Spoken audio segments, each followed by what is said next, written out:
Power is the ability to have impact. And so to me, feminism and power, there's no conflict there. They go together beautifully. Anne Vladeck and Debra Raskin are employee-side labor attorneys, and they take on the big boys, the bad guys, on behalf of their clients, and they bring justice in a world that, let's face it, still has a lot of discrimination. Sandra Wilkin is a builder. I remember playing with my Barbie doll with an erector set, and it just felt more comfortable that she should be doing something that was a little bit more active than just being in a bathing suit at the time.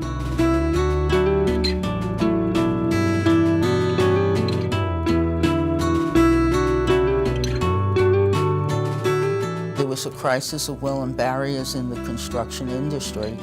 There were other women, a few of us, that we seemed to find each other on this path of realizing that the only way to change things is to change them yourself. We felt as though we were the suffragettes of the building industry, and we got together and formed an organization that changed the way New York City and New York State is doing business for women and minorities. Sheila Johnson is an inspiration. My very first job was a violin teacher. And I have to say, I also think it was the beginning of my entrepreneurial spirit, because even though I taught school, I was not making enough money to make ends meet. And I decided to go out on my own, and I started teaching lessons in different households and was able to amass enough money to then purchase our first home in Upper Northwest Washington. I learned the tax laws. I ended up with about 110 students and formed an orchestra called Young Strings in Action.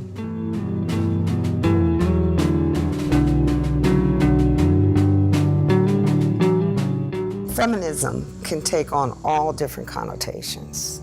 For me, it's the way I live my life.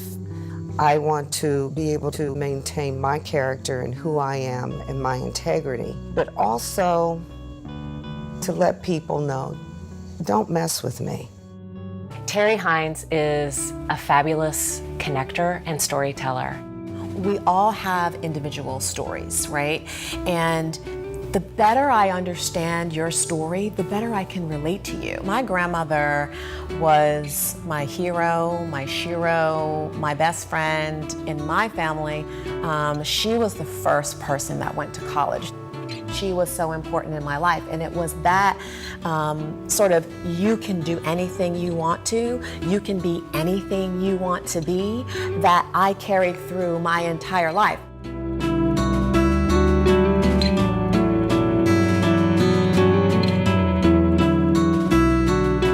You can benefit from having a mentor, whether you have a formal mentor-mentee relationship or not. It really doesn't matter. You know, it's really someone that you can look up to who is willing to give of their time and interested in listening to you, and they're invested in your success.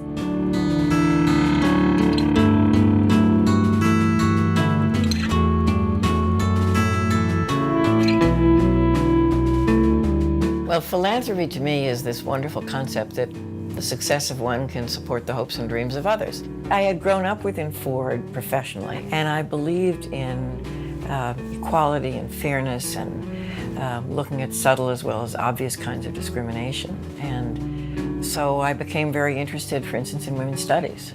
We had wonderful people, Miriam Chamberlain and the foundation, ultimately Alison Bernstein, who became real leaders and brought to me all kinds of ideas about how we could introduce women's studies and ultimately make them very strong within university systems. As president of the foundation, you can't know all the fields that the foundation works in. You have to rely on very talented and ambitious and creative people like Alison. My legacy personally, I'd like to be that I helped a lot of people make this world a better and fairer place. I think we should all strive for that. I think that's why we're here on Earth.